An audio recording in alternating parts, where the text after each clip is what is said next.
लिखने वाले ने यह बात लिखी कि दो हाथ से तलवार चलाना बैक वक्त भारत के अंदर आज तक किसी मां ने ऐसा योद्धा पैदा नहीं किया है जो टीपू सुल्तान के अंदर जितनी जुर्रत थी। तो किसी कहने लिखने वाले ने लिखा है कि टीपू सुल्तान डेली एक पारे की तिलावत करता था तो एक हाथ में ताकत होती थी, और जिस दिन शहीद हुआ उस दिन फजर की नमाज के बाद दो पारे की तिलावत करके घोड़े पर बैठता है, दो तलवार हाथ में लेता है, तो शायद दो पारे तिलावत करने की वजह से अल्लाह ने दोनों हाथों को मजबूत किया और अंग्रेज देखकर उनके पसीने छूट जाते थे। अपनों की गद्दारी की वजह से टीपू सुल्तान अपने उस हवेली के गेट के बाहर निकले। अपनों ने गद्दारी की और अपनों की गद्दारी की वजह से, बेईमानी की वजह से, जमीर फरोशी की वजह से टीपू सुल्तान मैदान कारजार में शहीद कर दिए गए। आधे घंटे तक तो किसी की हिम्मत नहीं थी उनकी बॉडी के पास पहुंचे, इसलिए कि सोया हुआ शेर ना हो और जाग जाए तो किसी की फिर खैरियत ना हो। तो आधे घंटे के बाद जनरल हॉर्स उसके पास पहुंचता है और उसकी लाश पर खड़े होकर कहता है कि आज हमने इस देश भारत के शेर को हमने शहीद कर दिया, हमने मार दिया। ये अंग्रेज जनरल हॉर्स के अल्फाज हैं। अंग्रेज कहता है कि इससे बड़ा योद्धा, इससे बड़ा हिम्मत वाला आज तक हमारा सामना नहीं हुआ। लेकिन आज उनको कह देते नहीं, वो तो बुनियाद परस्त था, वो तो रेडिकलाइजेशन था। कुछ लोग कहते हैं कि बड़ा धर्म परस्त था टीपू सुल्तान। आप उनकी तारीख पढ़िए, उन्होंने बड़े बड़े कारनामे के मिसाइल बनाकर इस देश को अपने ज़माने में उस वक्त का मिसाइल लॉन्च करने वाला टीपू सुल्तान।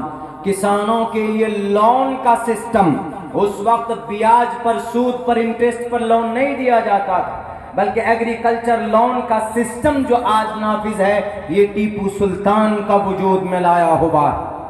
आज तो इंटरेस्ट लेते हैं, सूद लेते हैं, लेकिन टीपू सुल्तान इसका बड़ा मुखालिफ था। टीपू सुल्तान धर्म परस्त भी था, टीपू सुल्तान जमीन परस्त भी था। टीपू सुल्तान को जितनी मोहब्बत कुरान से थी उतनी मोहब्बत उनको देश के सिस्टम और देश के जमीन से भी थी, क्योंकि वो अंग्रेजों को शत्रु मानते थे, शत्रु। 1799 के अंदर भारत का शेर मैसूर, श्रीरंगापट्टनम मैसूर का वो नौजवान टीपू सुल्तान शहीद हुआ। 5 जंग अंग्रेजों से लड़ी, किसी से कॉम्प्रोमाइज करने के लिए तैयार नहीं था। यहां तक कि मराठा सेनाओं ने कहा, अंग्रेजों ने कहा, नवाब साहब ने कहा कि टीपू सुल्तान तुमको और प्रमोशन चाहिए, इलाके चाहिए, महाराष्ट्र ले लो, तुम तमिलनाडु ले लो, उस तरफ का वो इलाका जो चाहिए तुम वो ले लो, लेकिन तुम सरेंडर कर जाओ, तुम अंग्रेज को अपना सपोर्ट पेश करो। फतेह अली खान, टीपू सुल्तान ने कहा ऐसा नहीं हो सकता है, मैं अपने मुल्क के एक गद्दार को, एक देशद्रोही को हम अपने इस मुल्क में काबिज नहीं होने दे सकते। मेरे बाजुओं में जब तक ताकत है मैं उसका मुकाबला करूंगा। सारे लोग मुखालिफ हो गए। आसपास के जो राजा थे टीपू सुल्तान से कहा कि तुम अपने जिद पर अड़े हो, तुम मान जाओ। उन्होंने कहा कि कुछ नहीं। नवाब साहब जो दाएं तरफ थे, उस नवाब साहब को कहा कि आप भी मुखालिफ हो जाएं, मैं आपका मुकाबला करूंगा। बाएं तरफ मराठा सेना था, उनसे भी कहा कि मराठा की सेनाओं आप मुखालिफ हो जाओ, मैं आपका मुकाबला करूंगा। सामने अंग्रेज की फौज और अंग्रेज की आर्मी, उनसे भी कहा कि अंग्रेज तुम्हें भी मुकाबला करना है तो आ जाओ, जिस फील्ड में मुकाबला करना चाहते हो। ये टीपू सुल्तान लड़ने के लिए तैयार, लेकिन पीछे समंदर था और टीपू सुल्तान ने उसी महफिल में कहा कि समंदर के पानियों ऐ समंदर के मौजों, अगर तुम भी मुकाबला करना चाहते हो तो आ जाना, टीपू सुल्तान का सीना तुम्हारे लिए तुमसे मुकाबले के लिए तैयार। नहीं कॉम्प्रोमाइज किया, मुकाबला किया 1799 में, और पूरी दुनिया ने देखा, अंग्रेज ने देखा, बल्कि अंग्रेज ये कहने पर मजबूर हुआ कि हमने किसी आदमी को इतना मुतशद्दिद नहीं देखा। इस देश को आज़ाद कराने के लिए दो ही आदमी बहुत ज़्यादा मुतशद्दिद थे, एक का नाम टीपू सुल्तान और दूसरे का नाम शेखुल हिंद रहमतुल्लाहि अलैह। ये दो लोग थे। टीपू सुल्तान तो जिस दिन शहीद हुआ है, बहुत से लोग कहते हैं कि टीपू सुल्तान बादशाह थे, उनका फरीजा था बादशाह होने के साथ साथ वो एक वली वक्त भी थे। 1799 में जब अपनी मस्जिद की बुनियाद डालनी थी, अगर आपको वो मस्जिद देखनी है तो आप चले जाइए श्रीरंगापट्टनम मैसूर, वो मस्जिद आज भी आबाद है।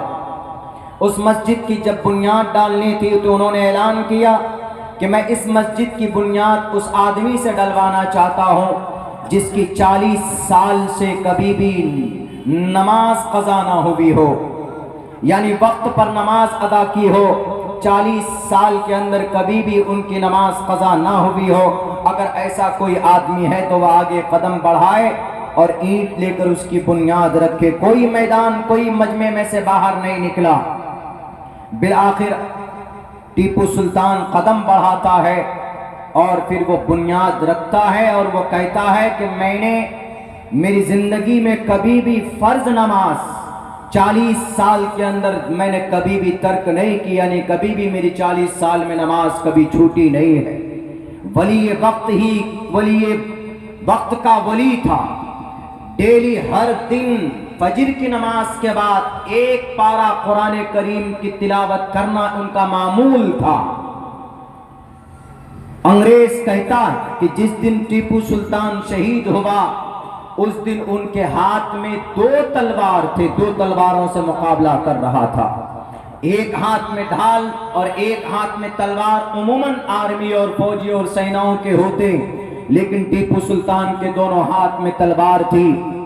किसी और शत्रु के खिलाफ लड़ना, शत्रु मतलब दुश्मन, दुश्मन के खिलाफ लड़ना, ये विष्णु के 8वें अवतार श्री कृष्ण जी का भी पैगाम है। मैंने वही मंत्र भी पढ़ा, श्रीमद् भगवत गीता का जो पहला श्लोक है, पहला मंत्र है, उसमें यही कहा गया है, धर्म क्षेत्रे कुरुक्षेत्रे, धर्म क्षेत्रे कुरुक्षेत्रे समवेतायुत्सवः मामका पांडवाश्च किम कुर्वत संजया। श्रीमद् भगवत गीता का श्लोक है। तलफ़ुज़ के अंदर में कोई गड़बड़ी नहीं हो सकती, एक तालिबे इल्म हूँ। मीनिंग भी जो मैंने याद किया है पंडित केवल आनंद जोशी की ट्रांसलेशन से, मेरे पास मेरे लैपटॉप में, मेरे टैब में, मेरे मोबाइल के अंदर वो मौजूद है, मैं आपको दिखा सकता हूँ। वो लिखते श्री कृष्ण जी कहते हैं अर्जुन को, पहले यहाँ तो जो पहला मंत्र है इसमें पांडवों और कौरवों के बीच में लड़ाई थी। किसकी लड़ाई थी?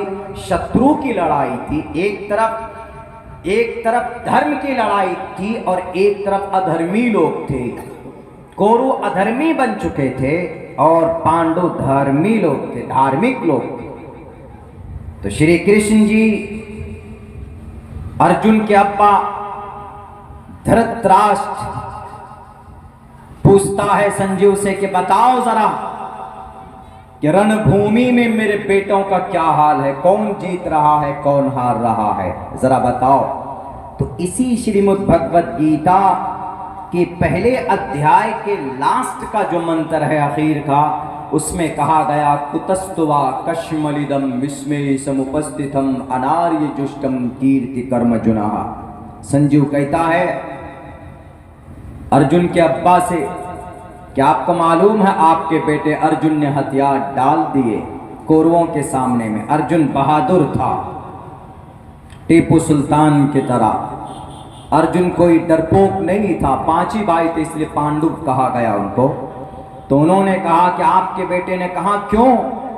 कहा इसलिए कि सामने जो कौरव हैं वो भी उन्हीं के भाई हैं, सामने उनका गुरु है जिन्होंने तीर चलाना सिखाया था, सामने उनके उस्ताद हैं, सामने उनके फुफेरे भाई हैं, उनका फूफा है, उनका चचा है, अपनों के सामने कौन लड़ाई करता है?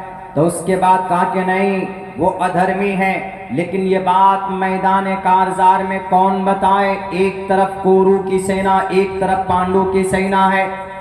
उस वक्त फौरन हमारे श्रीमद् भगवद गीता हिंदू भाई के अकीदे के मुताबिक, हमारा अकीदा नहीं है, उनका अकीदा पेश कर रहा हूं कि जब कोई शत्रु आ जाए सामने, जब कोई दुश्मन आ जाए सामने, तो उनसे कॉम्प्रोमाइज नहीं किया जाता है। ये सिद्ध किया है हमारे भारत के अंदर हमारे मुसलमान भाइयों ने, हमारे मुस्लिम उलमाए कराम ने। तो कहा कि आप अर्जुन को कौन समझाएगा? तो फौरन कृष्ण जी आते नमुदार होते और कृष्ण जी ने कहा, अर्जुन को कहा कि अर्जुन तुमने क्यों हथियार डाले, तुमने लड़ाई क्यों रोक दी? कुतस्तवा कश्मलिदम विश्वे समुपस्थितम अनार्यजुष्टम कीर्ति कर्मजुनः एवं मुक्तवार्जुन शंखोरथोपस्थोपवाविशतः एवं मुक्तवार्जुन। ए अर्जुन, तुम मुक्ति हासिल करना चाहते हो, तुम नपुंसक मत बनो। ये लफ्ज है गीता में, तुम नपुंसक यानी बुज़दिल मत बनो। अर्जुन कहते हैं कि मैं क्यों मुकाबला करूंगा, मेरे अपने लोग हैं। तो फिर भगवान कहता है, ईश्वर श्री कृष्ण कहते हैं अर्जुन को कि जिन्हें तुम अपना कहते हो ये अपना नहीं है, ये शत्रु हैं, ये नास्तिक हैं, ये अधर्मी लोग हैं। इनका खात्मा करना तुम्हारे लिए जरूरी है, इनसे मुकाबला करना तुम्हारे लिए जरूरी है। अर्जुन को कौन कह रहे हैं? विष्णु के 8वें अवतार श्री कृष्ण जी। मेरे हिंदू भाइयों को शायद ये मंत्र तो याद होगा, श्रीमद् भगवद गीता में ही ये बात कही गई, यदा यदा ही धर्मस्य ग्लानिर्भवति भारत अभ्युत्थानम धर्मस्य तदात्मानं सृजामहम्। कि जब जब जमीन